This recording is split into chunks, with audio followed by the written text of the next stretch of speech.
In the headlines, 2 kidnapped in Abuja community as police rescue Deacon, 4 other kidnapped victims in Kwara State. Residents groan as new yams flood the market. And there is growing worry over regulation and ineffective control of distribution of fake drugs.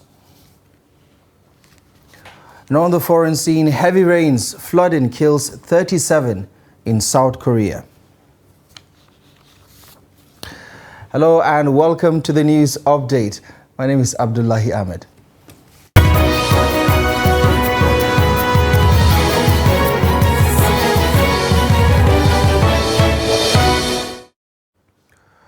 Right, we start the update here in Abuja, where 2 persons have been kidnapped in the Mpape area of the Federal Capital Territory.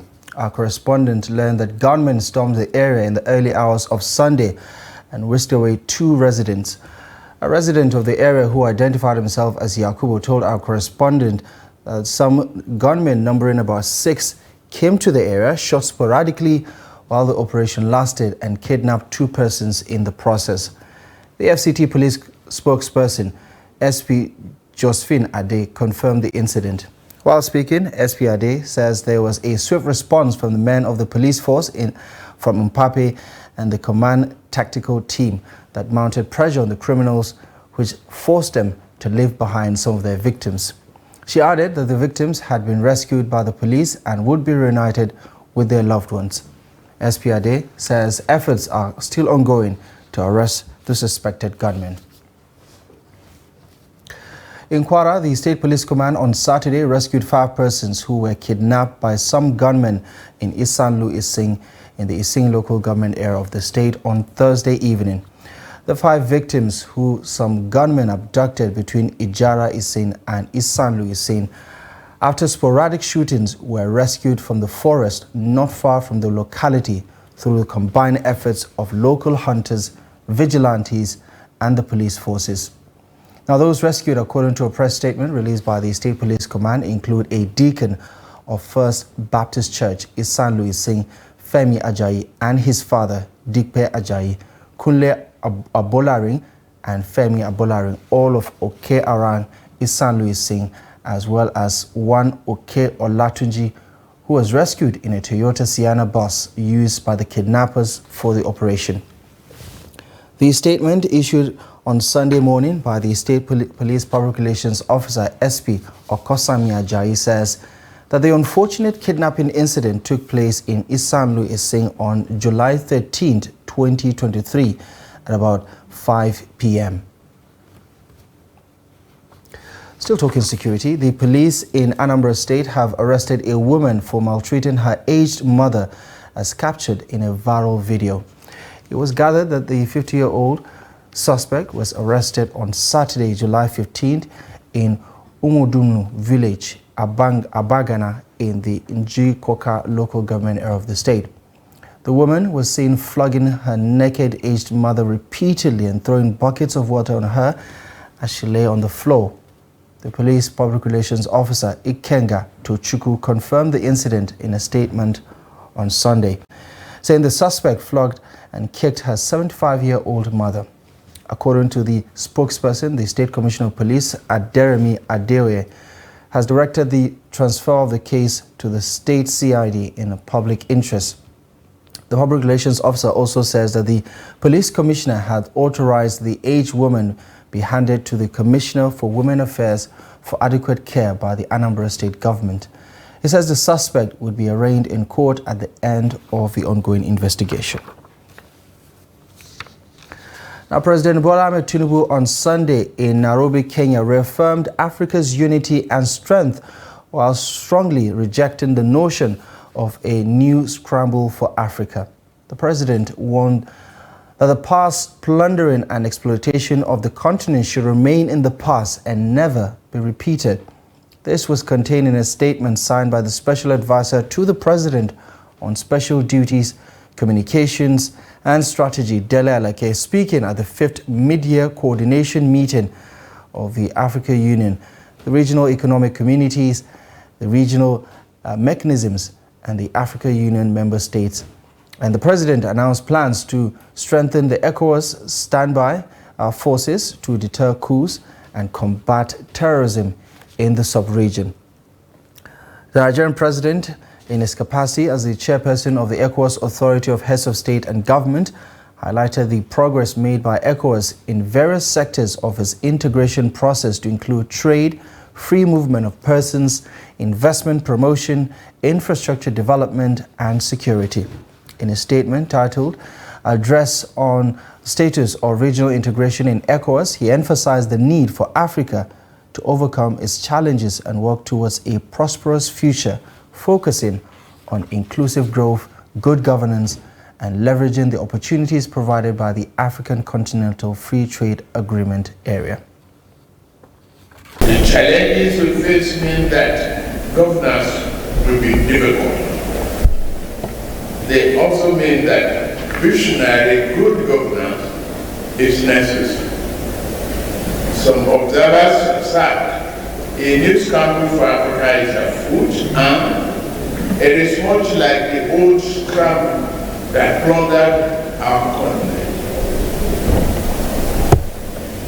But here and now, let it be said to whoever the new scramblers might be, our continent may be old, but our spirit is new.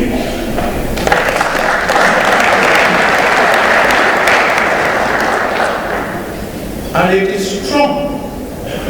The bad that took place in the past must not stay here. It shall never be repeated. ECOWAS continues to strengthen effort to maintain peace and security in the region by ensuring the conduct of peaceful elections in member states to deepen democracy and promote good governance. Now, the Socio-Economic Rights and Accountability Project, SERAP, has urged the Senate President Godswill Akpabio and the Speaker of House of Representatives Tajuddin Abbas to drop the scandalous plan to spend 40 billion naira on 465 exotic and bulletproof cars for members and principal officers and 70 billion naira as palliatives for new members of the National Assembly. SERAP urged them to repeal the 2022 Supplementary Appropriation Act to reduce the budget for the National Assembly by 110 billion naira to reflect the current economic realities in the country and address the impact of the removal of fuel subsidy on the over 137 million poor Nigerians. According to reports, while 70 billion naira support allowance is budgeted for 306 new lawmakers, only 500 billion naira worth of palliative is budgeted for 12 million poor Nigerians. Now, 400 billion naira is also allocated to buy 465 sports utility vehicles and bulletproof cars for members and principal officers of the National Assembly. In the letter dated 15th of July 2023 and signed by SERAP Deputy Director Kolawole Oluwadare, the organization says, quote, "This travesty and apparent conflict of interest and self-dealing by members of the National Assembly must stop." SERAP says it is a fundamental breach of their fiduciary duties for members of the National Assembly to arbitrarily increase their own budget and to use the budget as a tool to satisfy the lifestyle of lawmakers. Now, in Zamfara State, the state chapter of the All Progressive Congress, APC, has condemned the action of the police and the Dauda Lawal-led administration in the state, the People's Democratic Party, and the state government for what it described as an illegal seizure of the party chairman's official vehicle with Zamfara State plate number GUS 51AH without warrant.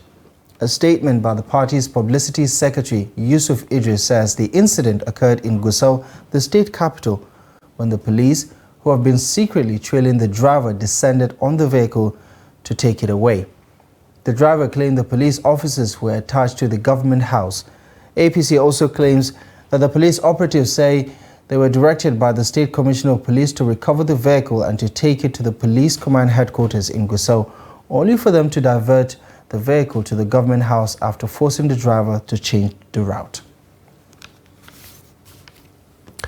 Now, residents of Jalingo, the Taraba state capital, are buying a tuber of yam at the rate of 2,000 naira as new yams begin to flood the markets.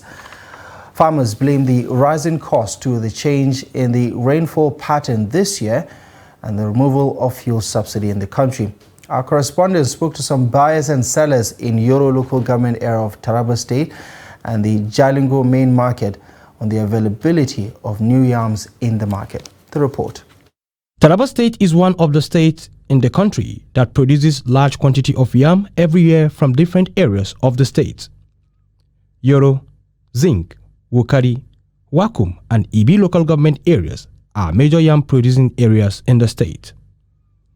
Samuel Sunday and Darius Moses are yam farmers in Yoro local government area.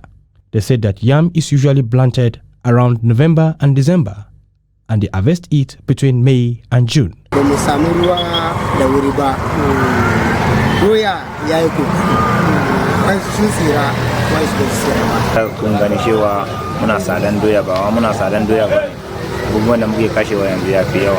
sellers at Malang Audu area of Yoro local government area.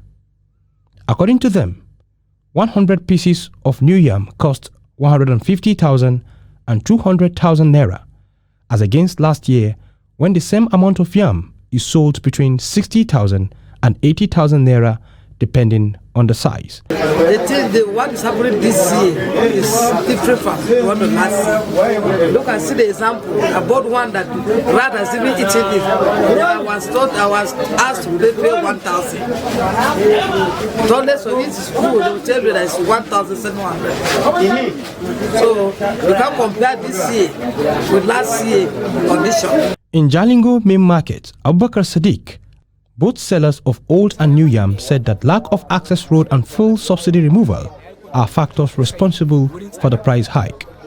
They are, however, optimistic the price will come down when the market is flooded with yam later in the year. President Bola Tinubu has on Friday declared emergency on food inflation and water availability to address rising cost of living. Now, the high rate of fake drugs distribution in Nigeria is raising concerns among Lagos residents. Some say drugs that are meant to be seen in hospitals and pharmaceutical stores are now being peddled in the streets by petty traders. Here's the report. Some people are scared to visit hospitals whenever they're sick because of the financial situation. Some rely so much on pharmacists and roadside drug sellers. Some pharmacists in Lagos said they only give drugs to patients based on doctor's prescription. Chidera Eze said that all drugs displayed in the store have NAFDAC registration as they're all gotten directly from manufacturers. Ngozi Nwabo speaks on how they discard expired drugs. Drugs, they are all effective. I will get it directly from company and they are all okay and people like the drugs. Then like everything about the drugs, very, very effective. A shop that you're managing, at least in every 2 weeks or a month, you go through your drugs, check the dates. It's very compulsory to check your dates to avoid giving somebody expired drugs. The roadside drug sellers often buy drugs directly from pharmacies who sell wholesale. I go to the pharmacy and tell them, see what is wrong with me. They will not know the medicine to give to me. I don't normally describe the medicine they will give to me. I normally tell them how I'm feeling. So they normally give me drugs to take on. For the roadside, I will go to the roadside and tell them, Madam or Sir, I need medicine for this, I need medicine for that. They will not collect and give it to me. I will now leave.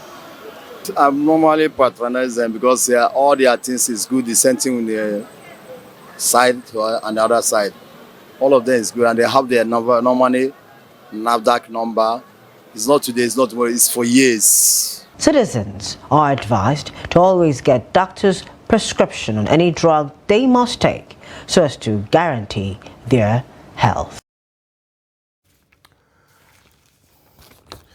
You're watching the news update on Trust TV. Still to come. We take a look at devastating effect of cybercrime on Nigerians. Details coming up after the break.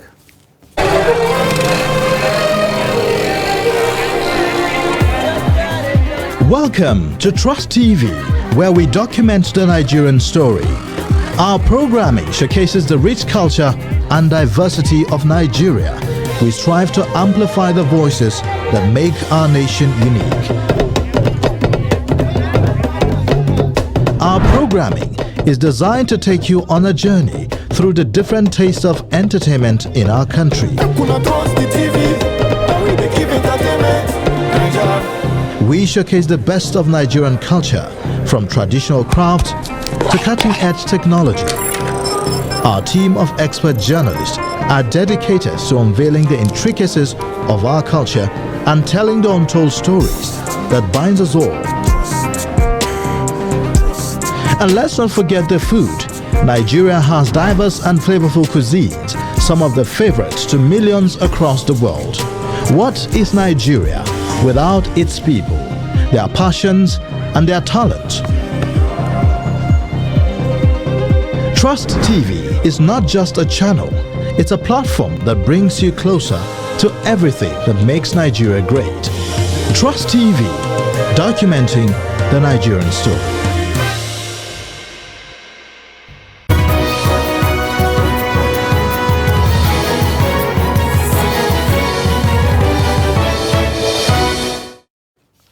Welcome back, and thank you very much for staying with us on Trust News Update. Here's a quick recap of our top stories at this hour.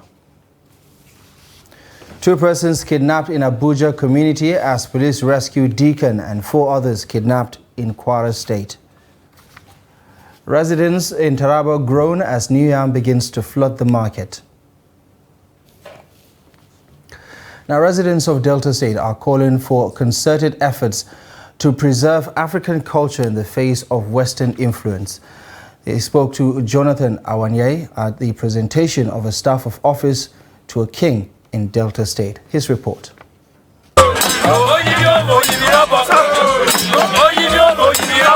Some residents of Delta State harped on the need for Nigerians to appreciate and promote the country's diverse cultures, adding that cultural diversity was significant for national growth. The respondents who spoke with Trust TV said that the preservation of Nigeria's cultural heritage was imperative if the country would completely liberate itself from the clutches of imperialism, which was clearly destroying the country's natural values. They also reiterated the need for preservation of the African cultural heritage, adding that they were significant in defining people's true identity. Western civilization and ways of life have relegated African traditions, respected all over the world, to the background. I am advising our people that our culture should not be forgotten. That each time we have occasions like this, we should also make sure that we bring in our people to perform, so that the culture will always be remembered. Cultural heritage is what we've grown up to be, but it's quite unfortunate that today, because of civilization, and many of us, we are actually living our culture. We need to bring them to play, because a lot of us, children of this generation, they're actually missing out. Our custom, our heritage, that we must follow our ancestral right and uphold to it. That is our value in Africa, in Nigeria. What I will say about our culture is our heritage. It is what we must sustain. Whether we travel abroad or we do not travel abroad, we must definitely come back to our culture. So at all points of time, we must make sure that we preserve our culture. Jonathan Awanye, Trust TV News, Asaba.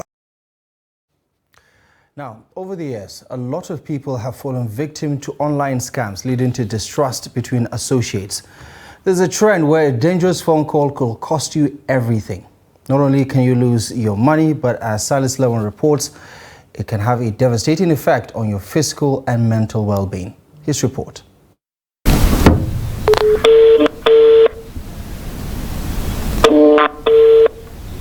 Scams have become a popular trend in Nigeria, a devious means by which many unsuspecting victims, who are often low-income earners, lost their hard-earned savings to cyber criminals. These criminals mostly pose as bank workers, asking for customers' bank information or business managers sometimes.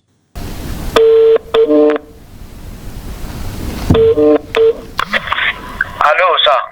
This victim, who agreed to share her encounter with the scammers, said she has received a call that brought her anguish. I wouldn't say a mistake though, because it was a friend's account that I know, so she do sell some stuff. So I saw a post about something to buy, and then I requested for it. So she said I should send the money to a particular account number, and I did. And after everything, I didn't find the goods. So I'm kind of scared of buying things online.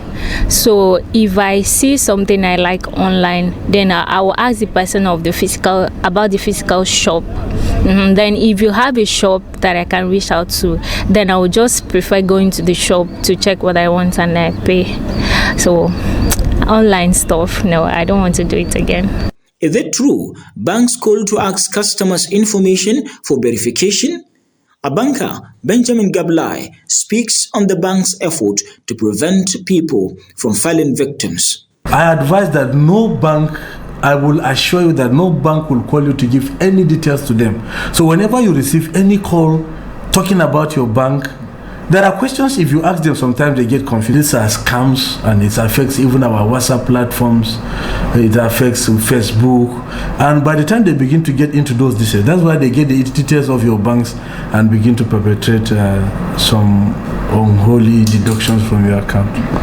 While many focus on the financial impact of fraud, the emotional and mental impact can be just as damaging with serious health consequences.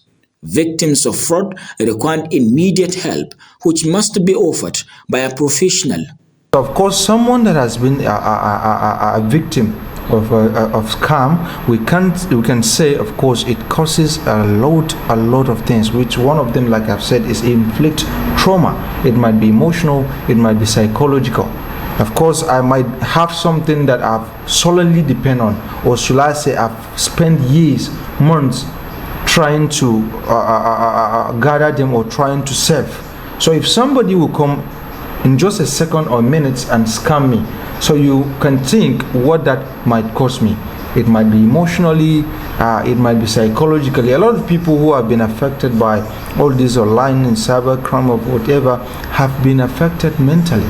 These criminals are still on the loose like a lion hunting for its prey, not just the weak, but the gullible. Salis Lawan, Trust TV News, Yola. In Niger State, the government says it will close the Mina-Bida Road for 6 hours on Tuesday, July 18th, 2023 to allow for repairs of a failed section of the road. According to a statement by the Special Advisor to the Governor on Digital Communication, Abdulbagi Ebo, the road will be closed to allow engineers to carry out maintenance work. He says while the work is being carried out during the designated hours, motorists have been invited and advised to either wait for the repairs to be completed or use alternative routes. Now, according to him, the Niger State government regrets the inconvenience that this may cause. On the international scene, rescue workers in South Korea have recovered 7 bodies from a bus trapped in a flooded underground tunnel, according to news media reports, as days of torrential rains caused widespread flooding, landslides, and the overflow of a major dam. Officials in the central town of Osong told the Yonhap news agency on Sunday that rescue workers recovered an additional 6 bodies from the 685-meter-long tunnel as they scrambled to reach several people who remained trapped underneath. The 4-lane underpass became inundated on Saturday when the banks of the nearby Miho River collapsed following 3 days of heavy rainfall. The deluge swept through the tunnel too quickly for people to escape, according to news reports. Officials say rescue workers recovered 1 body from the tunnel on Saturday and saved 9 people who survived by clinging to the sides of the guardrails around the tunnel, according to the Korea Herald newspaper. There were 15 vehicles, including the bus, and 12 cars trapped in the tunnel, and a total of 11 people had been reported missing on Saturday. At least 4,000 people have been evacuated as a wildfire, rages out of control on the Spanish Canary Islands of La Palma, while Europe struggles to cope with a heat wave, according to authorities. The fire in La Palma started in the early hours of Saturday in El Pinar, a wooded area in the northern part of the island. The blaze forced the evacuation of people from the villages of Pentogorda and neighboring Tiarafe. Then 10 aerial units and 300 firefighters on the ground sought to bring the wildfire under control on the island, which forms part of a Spanish archipelago off the coast of Western Africa. At least 13 houses were destroyed as the fire advances, and it has now affected more than 4,650 hectares of land, according to local authorities. Spain saw record high temperatures in 2022 and this spring as it endures a prolonged drought. Authorities and forestry experts are concerned that conditions are ripe for a difficult wildfire season. Now, the University of Jos has begun plans to establish a sports institute as part of its strategy to become a sports hub in Nigeria. According to the university, the unique weather and scenic beauty of Jos makes the University of Jos conducive venue for international competitions and other outdoor activities. The university says it has signed a memorandum of understanding with the International Sports University in South Korea to develop a comprehensive program to enable the institute harness the talents that abound across the country in various fields.